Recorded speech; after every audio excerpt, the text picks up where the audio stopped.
Bismillahirrahmanirrahim. Të dashur vëllezër dhe motra besimtar. Ndodhemi në 10 ditën e fundit të këtij muaji të bekuar, apo periudhën të cilën pejgamberi, paqja dhe mëshira e Zotit qoftë mbi të, e ka quajtur si shpëtim nga zjarri i xhehenemit.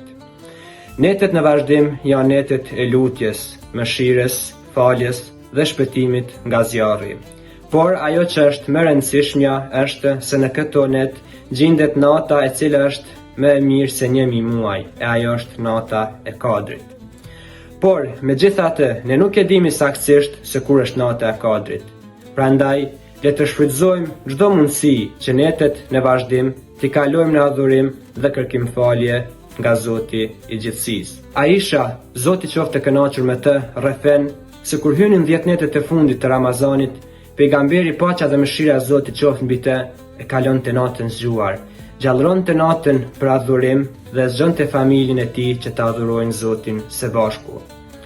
Prandaj, motra dhe vëllezër besimtar, le të shfrytëzojmë këto net që kanë mbetur, t'i kalojmë ato në adhurim, t'i shtojmë veprat e mira dhe mos të nënvlerësojmë apo nënçmojmë asnjë vepër të mirë, sa do qoftë ajo vogël, sepse Zoti në Kur'an famlar na ka treguar se ai i cili bën ndonjë të mirë, qoftë edhe sa grinca, ai do ta shoh atë. Pra, do ta shoh shpërblimin për atë vepër që ka bërë. Zoti ju ruaj dhe selam aleikum.